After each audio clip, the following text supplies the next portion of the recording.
Folks, welcome to an all new episode of So Bad It's Good with Ryan Bailey. This is your pal Ryan, and this is your Friday supersized episode that will probably break into two parts. Make sure you're always subscribed. I'm always dropping episodes at weird times, it seems like. I took Thursday off. I try to take one day off during the week. We did a Wednesday episode with John Quinones. So we took Thursday off, but we're back full steam ahead for Friday. And then Saturday, we're going to do the OC recap. And if you watch OC tonight, oh my God. The the OC and I guess the Bravo universe at large, what a very dark place. Can't wait to talk about OC. We're going to talk about Salt Lake today, but we also have so many pop culture stories that you got to sit back and relax because we're going to be here for a minute. But I just wanted to congratulate you for getting to Friday, man. You got this whole great weekend ahead of you. And I want you to really enjoy this weekend because I think the time change happens soon, and that just means that it gets darker quicker, and that the depression that you the depression comes an hour earlier each. It's like, no, why do we do the time change at all anymore? I feel like I don't care. I don't know which side of the political spectrum you're on, but can't we all at least agree to get rid of this damn time change? Like, let's just have it be sunny all the time, just more light all the time instead of darkness, and the darkness of Salt Lake and OC, the Bravo universe, and pop culture at large. But we'll try to bring some light to it today. Are you guys good? How are you? I missed you today. Busy day, very busy day. I don't even know where to start. I feel like I need to take a breath before we get into some insanity, some insane news stories. It was one after the other over these last 2 days. Some good, some bad. Remember, if you like this show, please consider giving it a 5-star rating on Apple Podcasts and Spotify. If you like the show even more, come be a part of our baddie gang. Sorry, Alex Cooper. We're the baddie gang. Just much less successful. You can join up at patreon.com/so bad it's good. We did a 2-hour Vanderpump Rules season 1 Secrets Revealed episode recap, which was really fun. And I also talked more about Tamra and the OC mess in regards to being on the spectrum, which I talked to you guys about on Wednesday as well. So that's over there. We're also we're doing our Halloween spectacular. We do a live Patreon every month where you can come join. We talk for like an hour plus about really anything that you want to talk about. And it's usually a lot of fun. It's a good group of people in there. We're doing it Tuesday, October 22nd at 5 p.m. Pacific Standard Time. So come join us. I'm going to be in costume. Feel free to wear costumes as well. I probably won't be able to see yours unless you send me a picture, but we're family. It's good. I'll just wear something completely idiotic as I always do. So come join up over there.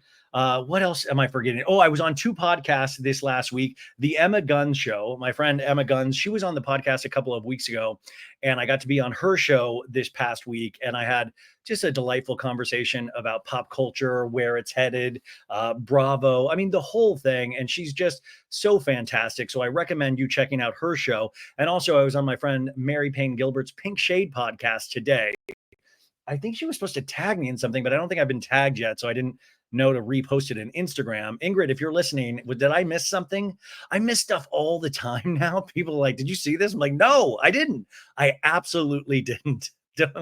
If I don't respond to you, it usually means I didn't see it or I'm in a deep, dark depression. So I checked. Go check those podcasts out. They're great. I mean, support as many people as you can. That's what it's all about. And there's so many good people doing what I do. And it is a really cool community to be a part of. And the fact that you guys are what makes this all go around. 1,000 episodes we celebrated on Monday, and I still can't believe it. And I try not to think about it too much because that's a big number. And it's just weird. It's weird. I've had a lot of doctor's appointments this week as well, which sucks. And then I have a heart doctor's appointment in the morning. But there's just been so much stuff going on, and I just can't wait to get out of this year so I can start fresh and start complaining about a new year. So, yeah. Let's see. I don't know where to start. I could talk about Jeff Lewis. I was on his show today. There was some exciting announcements over there. But you know what? Let's rip off the Band-Aid. Let's talk about how fucking weird the town of Orange County is. If you live in Orange County, I'm probably not telling you something that you don't know. And no offense to you, beautiful beaches, all of this stuff, and obviously only one restaurant in Orange County, and that is called the Quiet Woman. And obviously, there's only 6 dudes to date in Orange County because TMZ is reporting this news today. This is the headline: Real Housewives of Orange County, new love triangle of note. Alexis Bellino's ex and Elizabeth Lynn Vargas are dating. 3 exclamation points. Now, Elizabeth Vargas, if you remember, was on OC during their COVID season, and she was a one and done housewife, even though she appeared back on our screens this season because her La Quinta mansion. Gina, I'm selling real estate. She was helping Elizabeth Vargas sell her La Quinta mansion. So Elizabeth was there going like, hey, remember me? Can I stay around? No? Okay, you can still stay here. We saw her very briefly. So we get this headline today, and we're going to have to look at this through like a 360 angle because there's a lot at play. And I don't want everybody to get too excited because we can all agree on its face, this is a toxic mess, just a toxic mess. So the headline, the article says the OC must be smaller than we realize as another love triangle is set to shake up Real Housewives of Orange County. Alexis Bellino's ex-husband Jim and Elizabeth Lynn Vargas are now an item. I do want to preface this story with saying I'm a huge fan of Jim Bellino. Don't sue me. I'm just literally saying what the TMZ article says. So you can take that up with TMZ. I'm just reporting this TMZ article. It says sources familiar with the situation tell TMZ. I believe the source has got to be Elizabeth Vargas. It says Jim and Elizabeth have been dating for around a month now after meeting through one of the co-hosts of the Girls Talk podcast. I had no clue Elizabeth Vargas had a podcast, and I guess she does, and it's called Girls Talk Podcast. So this article did one thing. I had no clue she had a podcast.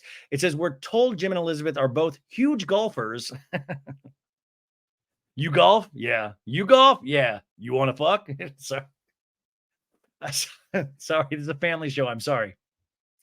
It says they hit it off over their shared love of the sport. No word if they chatted about their mutual Real Housewives of Orange County connection, though. Remember, Jim was once married to current Real Housewives of Orange County star, they should have put friend of, Alexis, and Elizabeth previously starred in season 15 of the Bravo hit. Though the relationship is still new, we're told sparks, quote, sparks are flying between the pair, and the duo looks seriously smitten in photos obtained by TMZ from a recent date night. Okay, photos obtained. This has got to literally be Elizabeth Vargas. Like these look like photo. It looks like she did a selfie in one of the photos. How would they obtain this photo if it wasn't for Elizabeth Vargas sending the photo to TMZ? Sources say Elizabeth has been trying to find the one following her divorce from her husband, former chairman and CEO of American Seafoods, Burnt O. Bodal, which was finalized in 2020. Elizabeth's romance journey hasn't been an easy one, especially after an ex-boyfriend held her captive in her Newport Beach home for hours in 2022. Check out that story, you guys. She was already off the show by then, but it was, I remember that. That was very traumatic, I imagine. It says, because of this story, we're told Elizabeth, who is a self-made wealthy woman, is very concerned about people being after her for the wrong reasons, yet it appears she found her happy ending. Well, okay. And by the way, I feel like I could be in the wrong right here, what I'm about to say. Self-made wealthy woman, didn't she get her wealth from the Burnt O. Bodal, like her ex-husband? Does that mean self-made? I mean, because I do know you put work into a relationship and marriage. So, I mean, I guess that is self-made, but isn't she wealthy because of her ex-husband's? I don't know. Anyways, you guys probably know more about that than I do. It says, of course, we're sure Bravo fans are about to have a field day over the match. Oh, TMZ, don't you worry. I did. I had a full-on field day. Given the twosome's connection to another messy love triangle in the Real Housewives of Orange County universe. I love when they treat it like the Marvel universe. Fans of the reality show will know Jim's ex Alexis is currently engaged to Johnny J. Jansen, the ex-boyfriend of Shannon Bedore. John moved on from Shannon with Alexis not long after his and SV's on-again, off-again relationship finally ended for good in September 2023. Understandably, there's been an ample amount of attention on Shannon, Alexis, and John throughout most of season 18. However, the situation is looking more like a love rectangle now that we can add Jim and Elizabeth into the mix. Kudos to TMZ. I love the love rectangle. Who wrote this article? I want to give a shout out Where does it say I don't even know where it says bylines on here. Anyways, we reached out to Elizabeth's manager, David Weintraub. So far, no word back. Okay, let's get our giggles out before we get serious. Oh, what a tangled web we weave. Oh my. Okay, there's so many reasons. Before I burst your bubbles, you see this. This is my first take on this. Gross, first off, and then secondly, my take was this is so fake and phony and all of the things. And it's meant to do exactly what it's doing. It's meant to get us all kind of riled up, and I'll make my memes and I'll talk about it here and we'll all talk about it and what a mess. Gets on TMZ, a lot of coverage. And for me, you see a lot of this in any Housewives franchise after a season ends. I've talked about this recently with Orange County in particular because you had recently Gretchen Rossi, Vicky Gunvalson, Kelly Dodd all coming out of the woodwork to really come against Tamra, really come against Tamra. Like Katie Janela, currently on OC, and Shannon Bedore hung out with Gretchen Rossi. I was at Shannon and Vicky Live a couple weeks ago. Gretchen Rossi and Slade were there. And I even asked Gretchen that night, are you coming back to Real Housewives of Orange County? And she said, if the money's right. And I told you, that's not the right answer, man, because no, we all know any of these people would come back, I think, for a bargain basement price because you cannot beat that kind of platform. You just can't. You can't be if you're looking to sell your wares or build your following, TV is the place to do it. And Bravo is of I mean, it's a great I was about to say it's a great platform. It's a hard platform. You're going to get a lot of shit, but it's still a great, powerful platform. So, you assume that you're going to make money regardless if it's from the paycheck or from all of the other avenues that will potentially open up to you.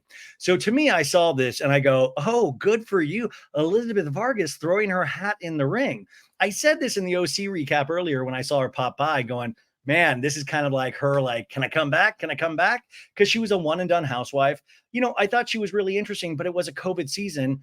And that's a really hard, that was a really hard, couple years for all of us, but also for reality television. It was just a mess. Remember that like Kelly Dodd was on fire. It was a mess. Tamara, no, was that Tamara's last season? Because I think it was Kelly Dodd's last season and Tamara's last season. But this is just wild because your mind then runs with the possibilities. Okay, so what if we do invite Elizabeth Vargas back? And then you're telling us we get Jim Bellino added to that package. So then if Alexis Bellino gets a second season and she gets bumped up from friend of to housewife, which I know all you guys are saying, we don't want, boo. Yell louder because that's all it's going to do is cement her spot further in getting invited back. John Jansen and Alexis Bellino, like I said, on the red carpet last week at that Us Weekly Pluto TV event, they are out there, they're campaigning. They are kissing babies and shaking hands. So I think she definitely wants to come back. But if they come back, I would imagine, like I've said from the beginning, that we would get a wedding season out of Johnny J and Fun Lexi. You will have a wedding season. And then Shannon Bedore, once again, you're going to be like, how will they make Shannon's life miserable next season? And you're like, well, we found it. We found it. It's the wedding season. So all of us screaming and crying and saying, no, no, no, that I only think, even if I was a producer on this show, and I'm learning more and more as I go through the years on how this all works. But you guys, that's money in the bank. It's an anger economy. It's not only attention economy, it's anger economy. What can get us upset and riled up? I mean, this has been it's been a dark season, but it's been a really good season. I mean, there are so many moments when I get excited to talk about something on Orange County. And to me, that's always like the sign I go by on like, wow, am I talking about it with other friends? Am I talking about it with my dad who's like, what are you talking about? That's a good sign. So imagine this though. And then we have Elizabeth Vargas back and Jim Bellino is there. So imagine the double date from hell of Johnny J, Alexis, Jim Bellino. And I mean, the fan fiction in my head is writing itself. And people are like, oh, Alexis will get a taste of her own medicine. I think Alexis and Jim, from my understanding, are okay. I think I believe they're on very good terms. So you have this, and then you have Kelly Dodd, Gretchen, and Slade, Vicky, who is a friend of this season, but I believe would come back. I mean, she's made statement after statement, really going after Tamra this week in particular after On the Spectrum comments, which we'll get to in a second. Now, Shannon and Vicky Live is in Ontario, California tonight. Doug Buden, the main man, the awesome dude, is hosting. And he told me Emily Simpson's going to be there tonight. So it's 8:14 right now. I'm going to check my phone in about an hour and see if we've got updates from the Q&A, because I believe Vicky will go off on Tamara tonight. I'm already predicting that. And we'll get some information. Somebody in the crowd will most likely ask about this, about Elizabeth Vargas and Jim Bellino dating. Okay. So, wow. Really kind of, you hate it, but it's exciting at the same time. Now, to burst your bubble, I do not think this is true at all. I think they're fully messing with us because that's what they do. A lot of these housewives and housewives adjacent people think, I'm going to play with the media. I'm going to play with the fans. I'm going to toy with everybody. It's exciting. And then I'm going to get on Bravo's radar. Jim Bellino also, in an Instagram comment somebody sent me, said that this is not true. This is not true. But it's very specific in that they've been dating about a month. No, who knows? I thought Jim Bellino had a girlfriend. I thought he lived in Palm Springs because he opened up a bar down there. And I thought he had a girlfriend. But I also think Jim probably has a very not dark sense of humor, but an interesting sense of humor. And I also think Jim, because of past comments from like Tamara, Shannon, Heather McDonald, has a kind of giant FU. Like he sued and won. So I think this guy's like, man, you want to try me? Like, I'm gonna have fun. So I feel like he might even be helping his friend Elizabeth Vargas out of, yeah, let's mess with him. Also, I gotta tell you, when I stare at this picture closer, I look at the menu and it says QW on the menu. What restaurants have a Q and a W? Chili's? No. Cheesecake Factory? No. Oh, that's right. Quiet Woman. What the fuck is up with the Quiet Woman? Is this literally a Harry Potter Horcrux? Is this where all the dark energy, like seriously, I feel like all the dark energy in Orange County is centered around the Quiet Woman. And I got to tell you, like, I'm so confused because if this story has any sort of truth, it truly means there's only 6 to 7 men in Orange County that are available to date at any given time. And also, I would advise any Orange County cast member, if you're male or any like adjacent male cast member over the years, just look through the cast list and see who's single. And then just say, hey, I could potentially date them one day. And also, no offense, Jim, I don't even really need to have Jim Bellino back at all. But you know what? I'd love Don Gumbelson back. I'd love me some Donnie G. Don Gumbelson coming in with a Corona and his Hawaiian shirt and his flip-flops. Oh my God. Could you imagine how the world would, I mean, I would cry tears of joy. It's the simple things in life that get you excited. I would cry tears of joy if I woke up tomorrow and I saw that, who is there any Lizzie? Who's single in Orange County? The females. Gretchen's taken, Kelly Dodd's taken, but fuck it. Let's say Kelly Dodd breaks up with Rick. Could you imagine? I mean, you talk about Kim Kardashian breaking the internet. If you woke up tomorrow and you saw Kelly Dodd and Don Gunvalson in a booth at the Quiet Woman, like, listen, I'm going to say something right now, and I want you to kick the kids out of the car or the room if you're listening. Sorry, kids, go away. Are they gone? I would literally shit myself. I would shit myself so hard. My penis would explode. My head would explode. My nipples would shoot ice. I mean, everything would. I mean, if I saw that photo, in fact, AI is supposed to be so huge. Can somebody make me an AI photo of Don Gunvalson and Kelly Dodd at the Quiet Woman together? If AI is so powerful, it should be able to make that happen for me. What do you guys think? Are you as horrified / excited about this news? But like I said, he's already denied it. I love what if Jim Bellino's like, Elizabeth, why'd you tell people we were keeping this on the DL? We were keeping our love on the DL, our hot Orange County love. This Jim Bellino, though, man, he pulls women. Like, I'm not trying to boost his ego up, but this guy, I was watching some of his videos. in regards to, like, he was alluding to Tamara in regards to Ryan Boyajian, Jen Pedrante's fiance, in regards to that cease and desist. And remember, Ryan, Jim, I think, recommended Ryan his lawyer, and he was in his like jacuzzi and he was like, life's good, like you got to let that anger go.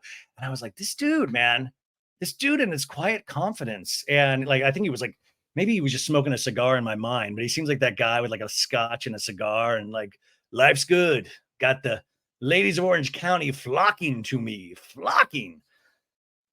Oh God. I mean, that news almost took me out. And then that's how my mind has just been thinking about that nonstop.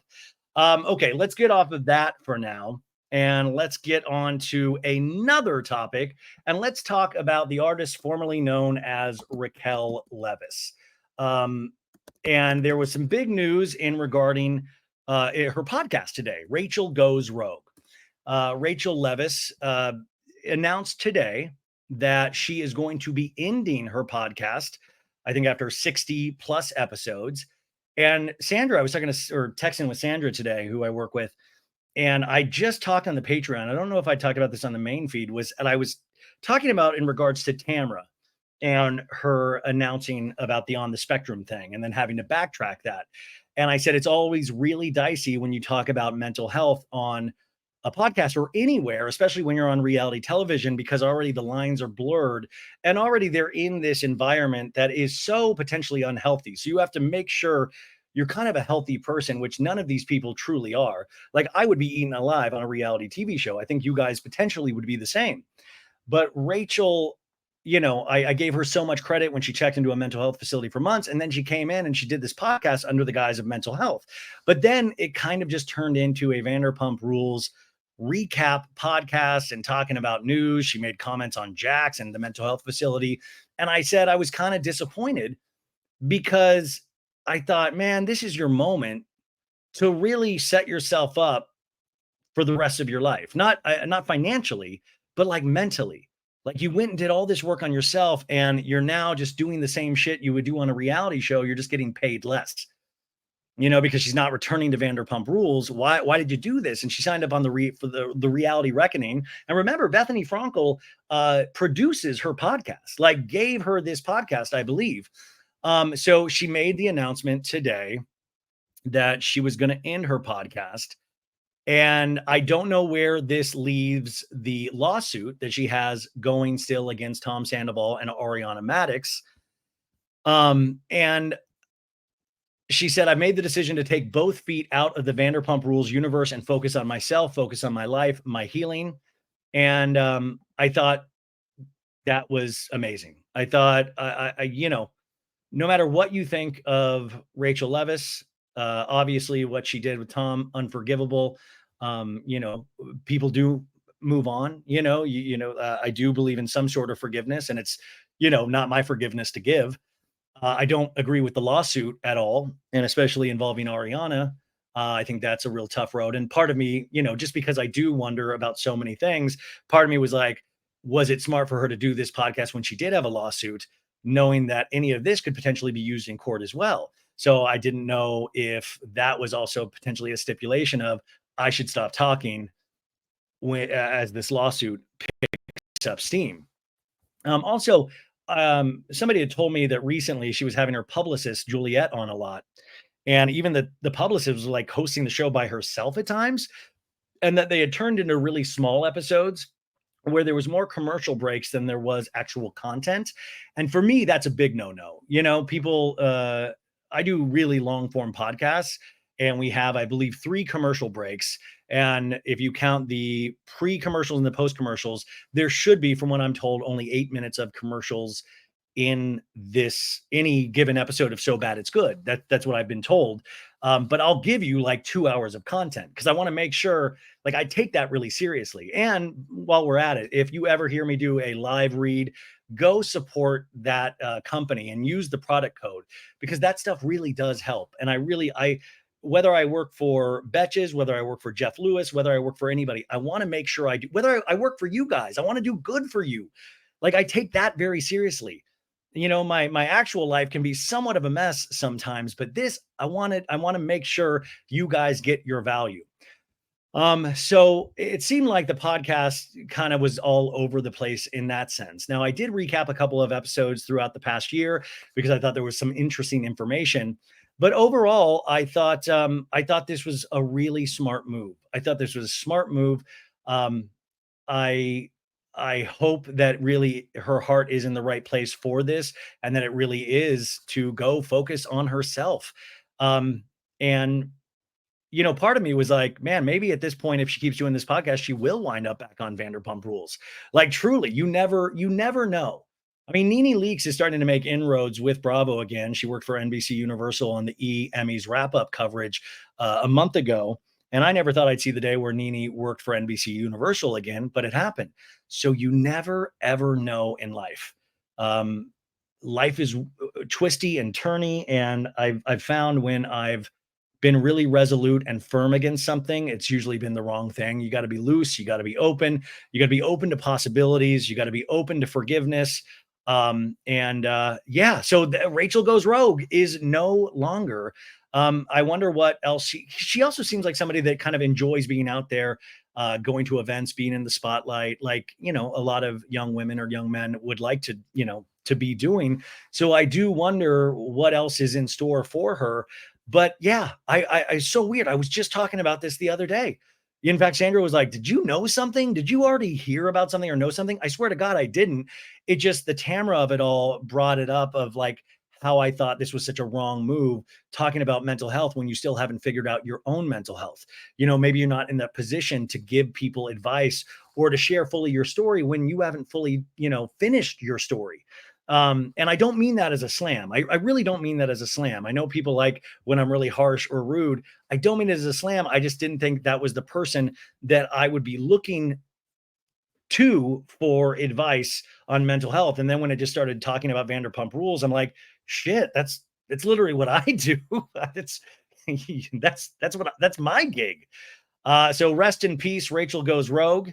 I think that was the right decision, and we will see what the future holds. Okay, let's do a feel good story.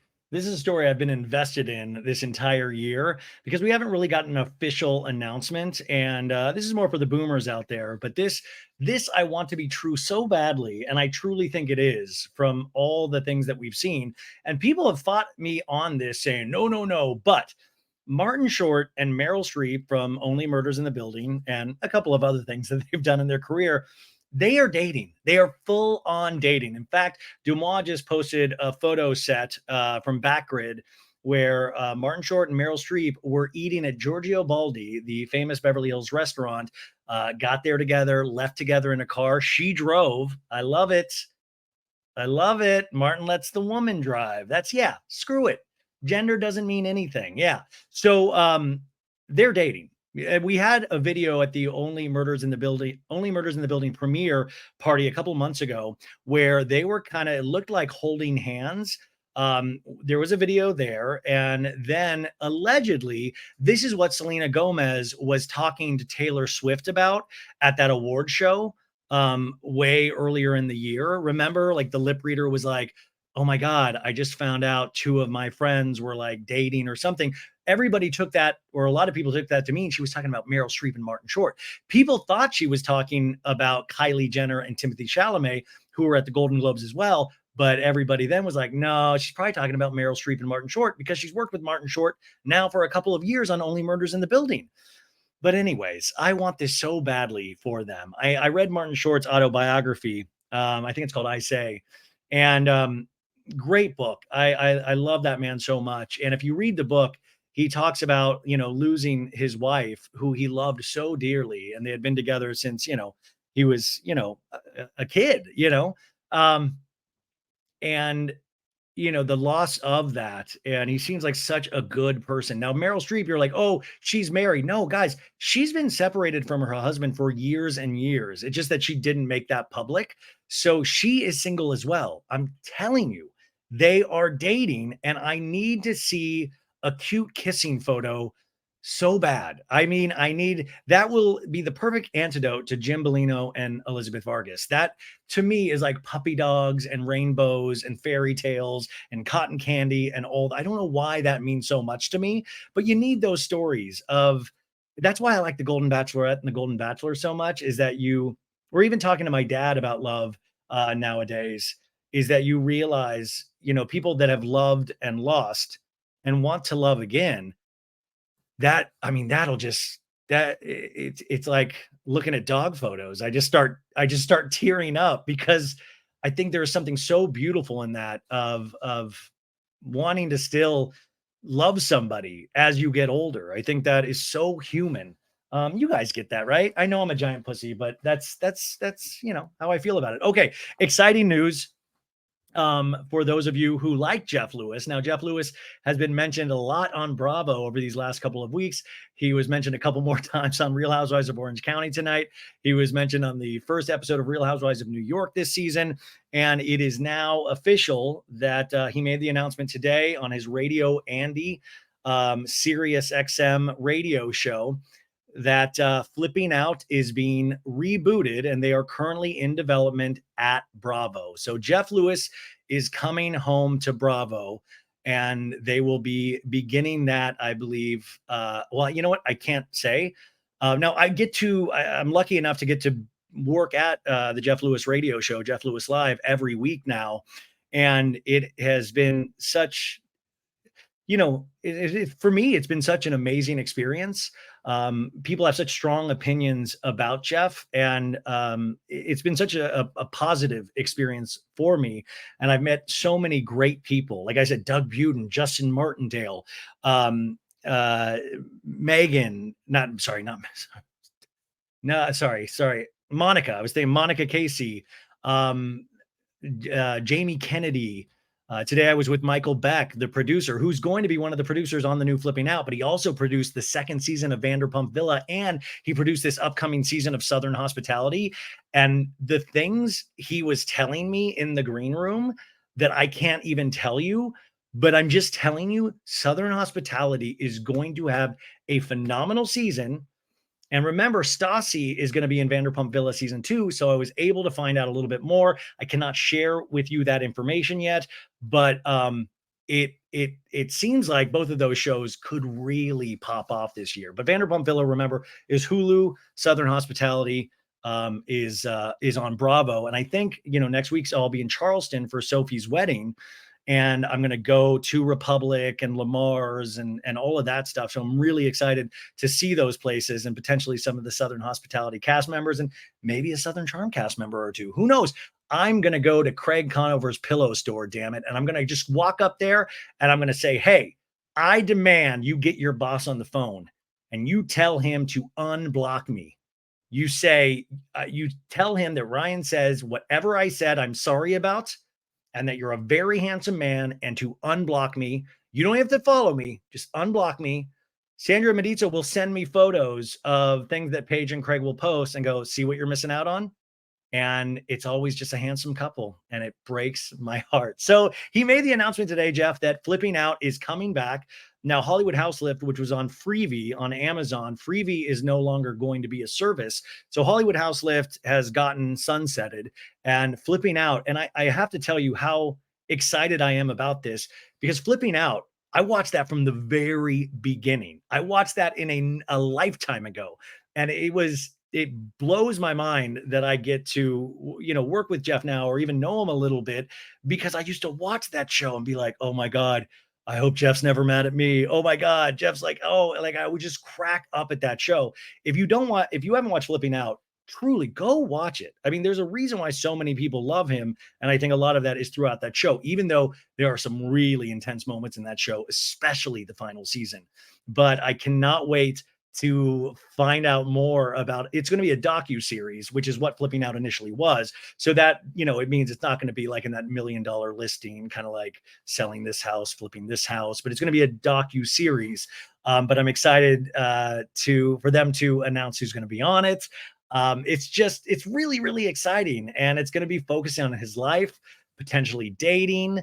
And I kind of knew about this for a minute, and I obviously wouldn't say anything, but it was so exciting to hear him announce that on radio. And It looks like he is almost signed his contract for a re-up on the Sirius XM radio show, and I'm really excited about that. And that's just for personal reasons because I really like doing it, and I hope they keep using me. We every week I'm like, I hope I get to go back. So to all the chumps out there listening, we did it. Also, I'm going to be moderating the Brea Christmas Jeff Lewis live spectacular at the Brea Improv, and I think from what he told me today is that it's already sold out. And it was like 600 tickets. So I'll be there in December. And if there's any extra tickets, go check because I would love to meet some of you guys there, or maybe there's a lot of crossover and you already have tickets. But that's coming up December 19th. So I'm so excited to be on stage and do that with them. I'm just man, so many weird things in my life over this last year and a half, but there has been so many great things that I'm just so grateful for. And the Jeff Lewis and the Chumps and meeting all of those people is just one of them. So that's huge. Big Jeff Lewis Bravo news. I'm telling you, flipping out. I love that show so much. Okay, what else? Oh, that's okay. Katie Maloney has found love again. Katie Maloney on her Disrespectfully podcast this week announced that she has found love again. She is in love, quote, in love with new boyfriend. And her podcast co-host Dana Cathan said he's very lovely. And Katie added, he's the most wonderful person I've ever met. Whoa, oh my goodness. Those are strong words. So she didn't say who the man's name was. And we now know because I think page 6 actually just blurted it out there, even though a lot of people had already sent me his name.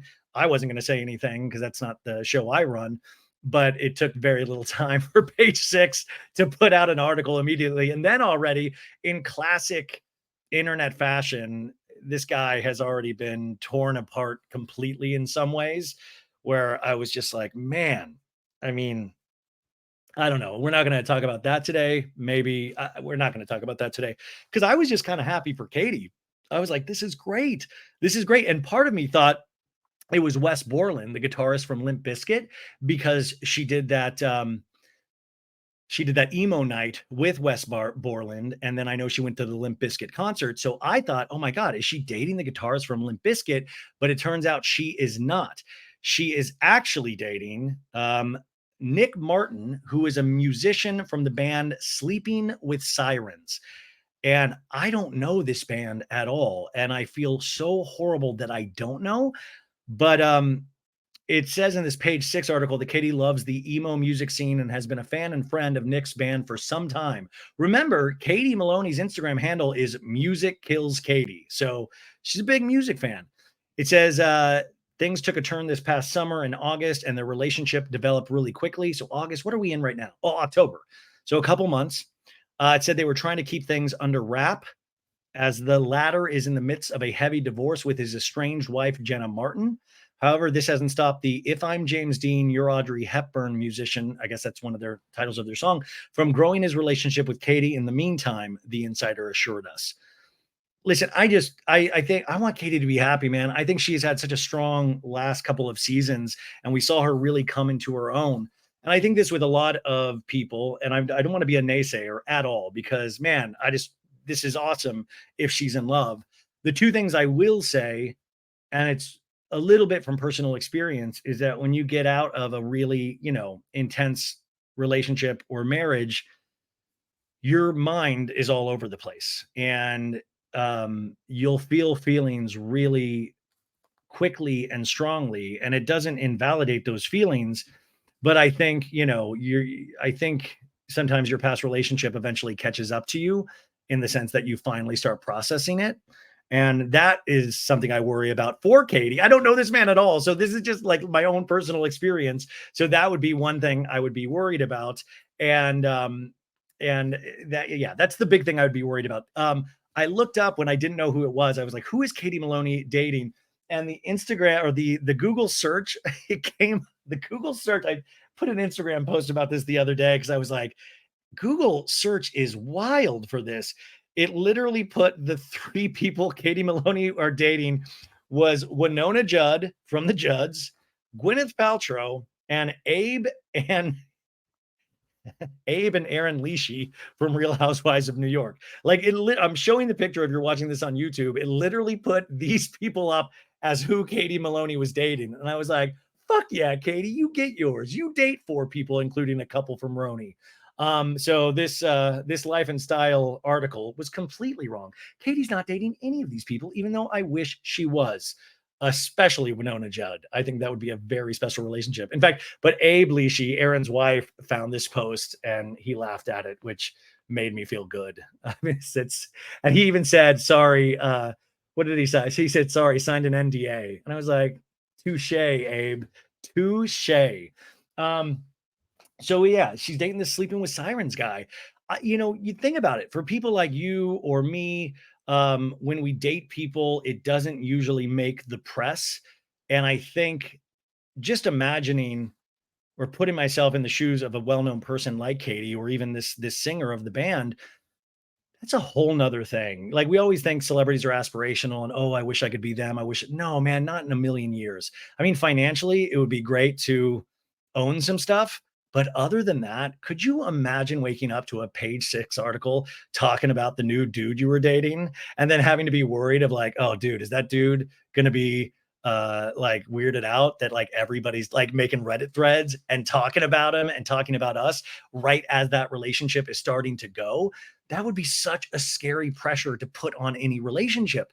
I mean, relationships are already so hard to begin with. There are so many ups and downs and twists and turns. Imagine throwing page 6 into the mix and then all of us goofballs commenting on their relationship. Oh, also, that post I made, guess who liked it? Tommy Schwartz.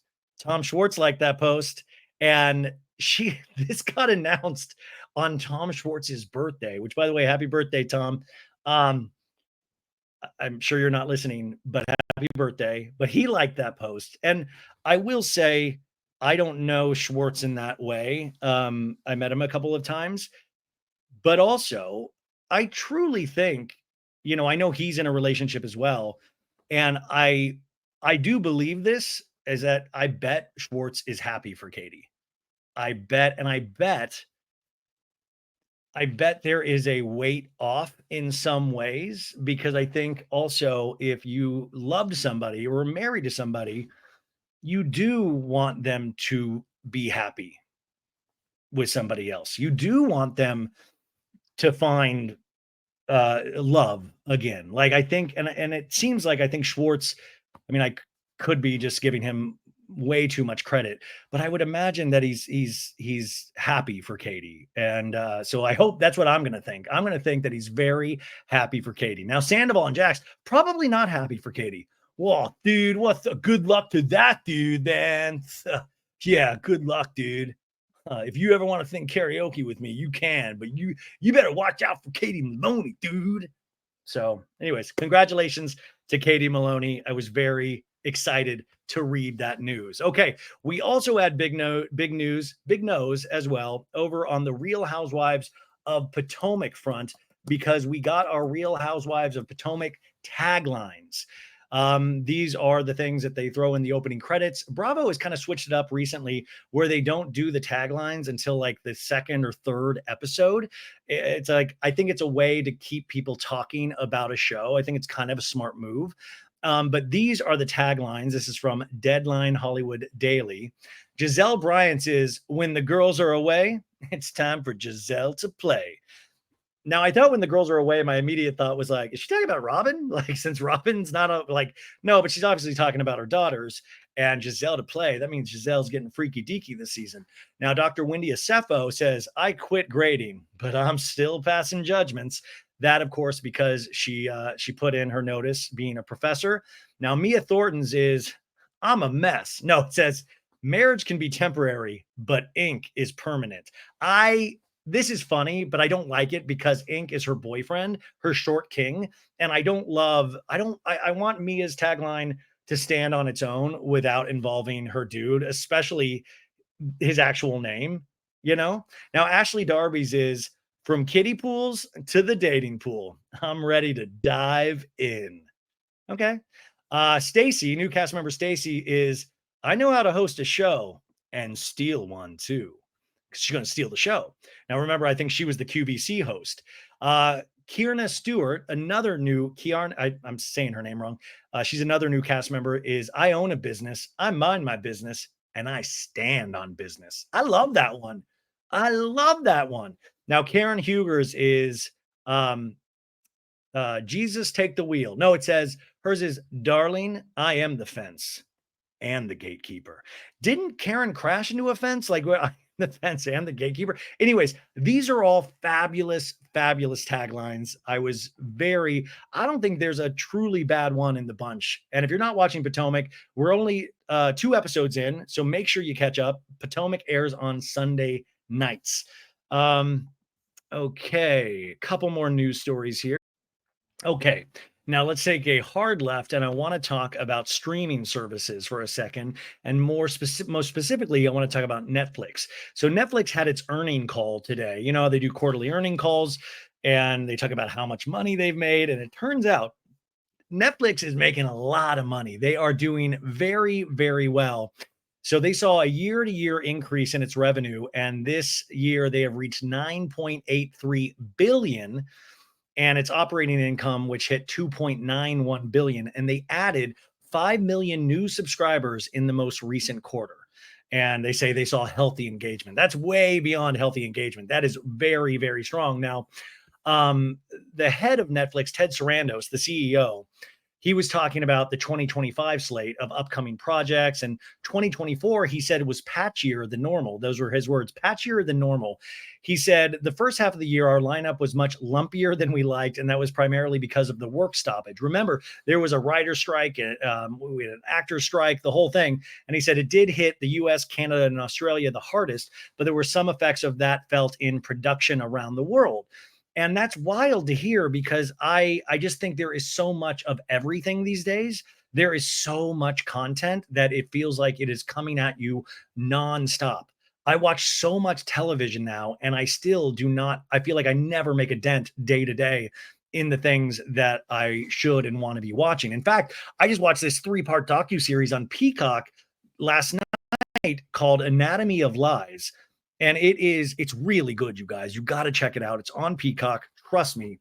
And it's about this lady, Elizabeth Finch, who used to write for Grey's Anatomy, and before that, True Blood, and was a very successful writer. And it turned out it was kind of a Scamanda type story where she faked cancer. And her faking cancer helped get her to the job on Grey's Anatomy. And then it went even deeper. Like she acted like she had a port, where they kind of, my mom had a port. And when you have cancer, it's kind of easier to put medicine and things like that in.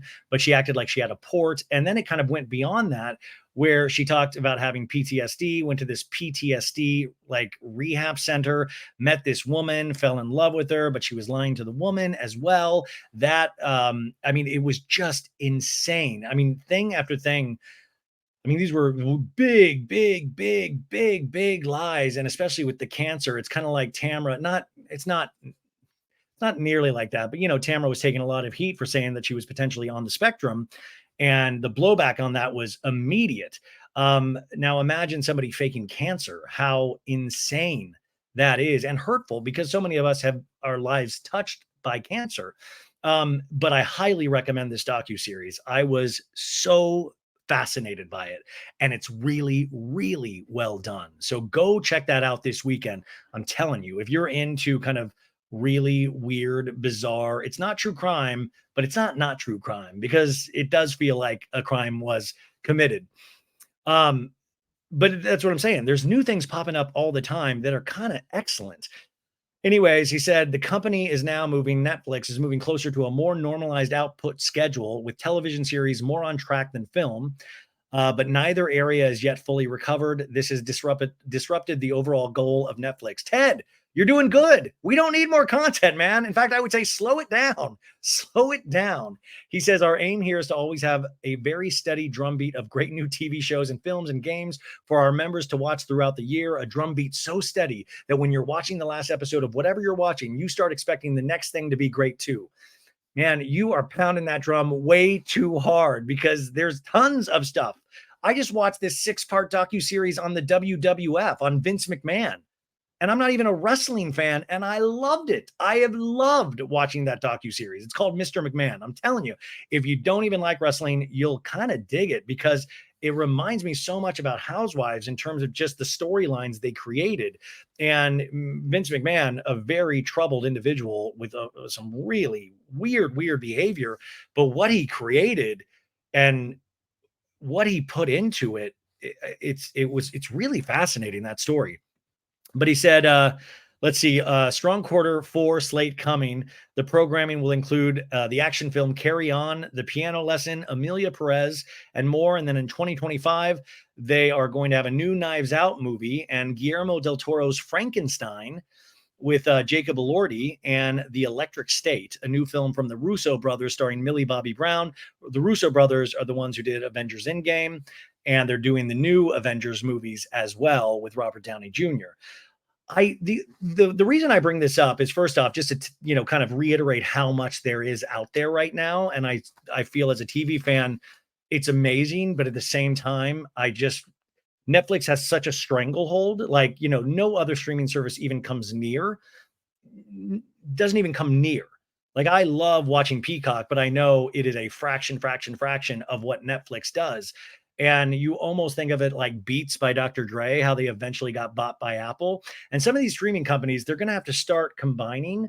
It's the only way I think to survive in this market. And I think you're going to start seeing that soon. Paramount Plus has my bet on they're going to need to fold into something pretty soon because I feel like they are not doing enough for their streaming service to make it accessible, to make it exciting.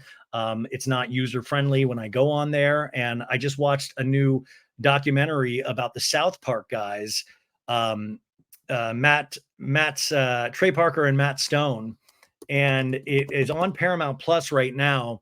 It's called, what is it called here? I just watched it because it's called Casa Bonita Mi Amor, because Matt Parker and Trey Stone, they bought Casa Bonita, which was this famous tacky Mexican restaurant in Colorado that they grew up going to, and they bought it. They bought it for like $5 million, but they ended up having to put somewhere near like $40 million into renovating this thing.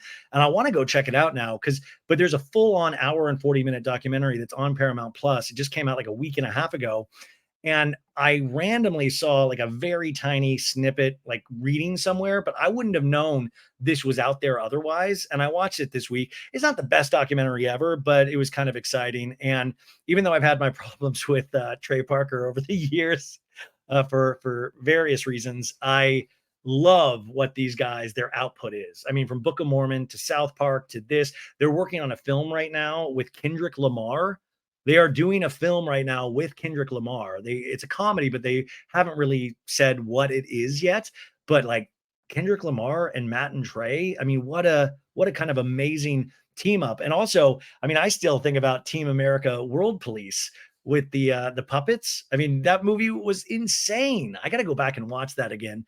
But they bought this restaurant. But I'm saying that's on Paramount Plus right now, and you wouldn't even know it. And then I went on Paramount Plus to check it out, and it wasn't even on the home screen. And I'm like, what are you guys doing over there? I could run this better. No offense to Paramount Plus people that work there that are listening, but come on, like we can do better. We can do better. My other thought was with all of this streaming, it makes it so easy to stay at home. And I really, because I find myself going to the movies less and less and less. And the movies, if you've listened to the show, has always been this kind of magical place for me. As a kid, it was just the best going into a dark movie theater and having your snacks and watching the previews and really kind of just escaping your reality as a kid. And I've loved the movie going experience so much. And it took such a hit during COVID. And I feel like it's never fully recovered except for like event films. You had Barbenheimer, which was really exciting. But other than that, it's still really hit or miss trying to get people in theater seats. I mean, we just had Joker 2, that completely bombed. I mean, the movie has to like work on so many different levels to get people out of their homes right now. And I think people think that movie going will always be a thing, and it will be, but it's going to be less and less. Like Cineplexes, it's going to be really hard to keep these things going because you realize that it doesn't seem to be a viable business model anymore. And that's going to affect production. Already Hollywood production is so down in terms of things that are actually getting made here, but it saddens me. And my idea, I've said this since day one of this podcast. I said, I'm one of the first people that said this, by the way. I don't take credit for a lot, but I literally was like, I want to rent out a movie theater and play classic Housewives episodes. That will save the movie going industry. If you could go see Scary Island from Roni, or like the episode where Aviva Drescher throws her prosthetic leg. Like imagine a midnight movie where you got to watch 2 classic episodes of Housewives. I mean, to me, I would pay top dollar to imagine seeing that in IMAX or 3D. I mean, I think they need to start thinking outside of the box to get people to get off their damn butts because these streaming services are so powerful. Anyways, I just wanted to mention that because I have very strong feelings about that. Now, I wanted to move on. We're wrapping up here with the pop culture side of things. Our good buddy Justin Martindale, he has a podcast. He's a comedian. I work with him on Jeff Lewis. I've gotten along with him from day one. He's like my brother from another mother. He has a great podcast called Just Saying. And I put this on my Instagram the other day. This just came out a couple days ago, but he has comedians, like really amazing guests on his podcast. Goes over a lot of like entertainment news stories, and it's just super funny. The dude is so talented.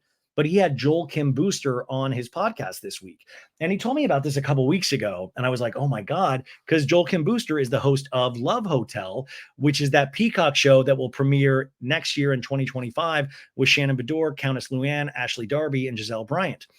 And Joel Kim Booster is also the one that went after Shannon after their rap party and said she was rude to somebody that he cares for, potentially the executive producer. Then Shannon said, I didn't know. I thought we got along.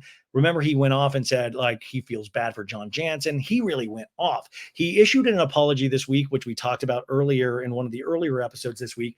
But Justin had him on the podcast, and I wanted to play this clip for you of his comments. And I thought this was really kind of worth hearing if you haven't, but also go give Justin the download as well. Here.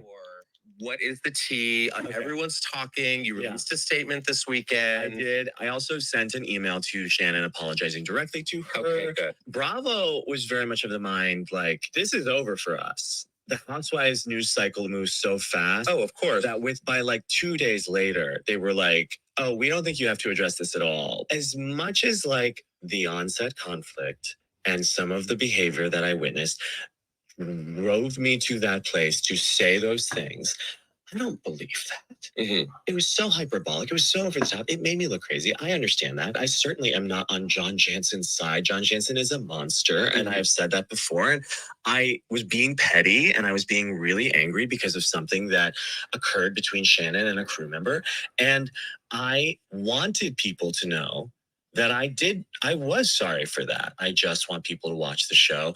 And I want people, hopefully by the time it premieres, probably in the spring, like because of the apology, because of all this, people will have time to just get over it. I think they will. And like be able to watch the show and enjoy the show. The fact is like people are like, they're going to reshoot the show without Joel. That's not happening. No. I don't think we're going to be hugging on the red carpet of Love Hotel anytime soon. Mm-hmm. But I understand my wrong part in it, and like whether or not she takes anything beyond that away is her business. Okay, so that was great, man. Justin got a great soundbite out of that, but the whole episode is great, so go listen to it. And I thought that was so well spoken by Joel Kim Booster. And what I had spoken about earlier this week, I was wondering if he reached out to Shannon directly. So I was very happy to hear that he did send Shannon Beador an email, but he said it, and I think he spoke out of anger and, probably a couple drinks in him, who knows? But I thought he spoke really clearly about that. The other part I found interesting was that when he talked about Bravo, he was like, oh, Bravo was over it. And Bravo recognizes how quick the Bravo news cycle goes. So it seemed like from that statement that he was kind of like, yeah, they just said, write it out. It'll be over in a second. And that they didn't seem to care that much. Who knows how truthful that is? But I thought that is interesting. And I think you can't argue with the fact that the Bravo news cycle does move so fast. I mean, that's why shows like mine kind of exist, because there's always something to talk about. It's insane. It's all like, sometimes you're just like, I don't want this many things to talk about. Please. So congrats to Justin Martindale on that interview. And I thought, for a mistake that happened, I thought Joel Kim Booster really, really handled that well. I thought he that was kind of a perfect answer. But let me know what you guys think about that. And then finally today, I wanted to talk about the news. I found this out yesterday while I was on Mary Payne's Pink Shade podcast. I was getting all these alerts and I thought something was wrong with my dad, but it turned out it was entertainment alerts. And this was about former One Direction member Liam Payne dies at age 31. So just yesterday, it feels like it's been a week already. But since yesterday, Liam Payne, one of the founding members of One Direction, passed away at the age of 31.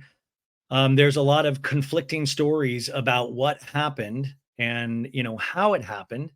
And this is like really kind of sensitive, obviously, because there's so much information out there, and you see the best and worst in entertainment reporting, because TMZ immediately kind of put out a photo of his body. It wasn't his full body, but you could see his tattoos after he had fallen from the third floor window at this hotel in Buenos Aires. And that's just unconscionable. I know you want to drive clicks and stuff, but and TMZ, it's one of those things we all grew up with, but sometimes they just take it so far, and it's so sad, and it just desensitizes us so much to really horrific things. We are so used to seeing horrific images, and we even take it so much further, because I've read so many conspiracy theories since then of like, oh my God, it's about Diddy. Oh my God, it's about this. Now, in the hotel room, narcotics were allegedly found. His hotel room, it was allegedly trashed. I mean, I think this has come out now that the narcotics were there, but they're still piecing all of this together. And they say he fell off the balcony. And some people said he jumped, some people said he fell, but I don't think he was in a right state of mind. And, who knows? His girlfriend, Kate Cassidy, had left, I believe, like 3 or 4 days prior, who had been there. And I think Kate Cassidy lives in Charleston. So, thoughts and prayers go out to her and Liam's family.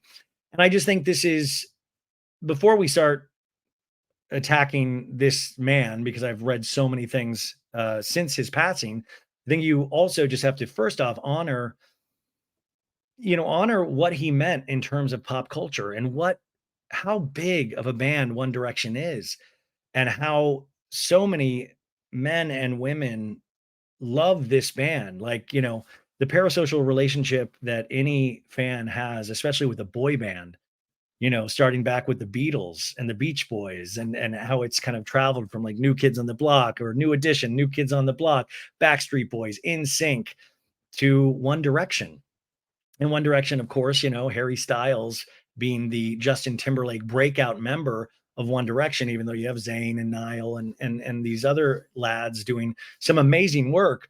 This is just heartbreaking. And we know Liam has had his troubles throughout the years, but this is just really, really, really sad news. And there are so many tributes coming in. Simon Cowell canceled the filming of his reality competition series overseas. He canceled the recording of that this evening because of this.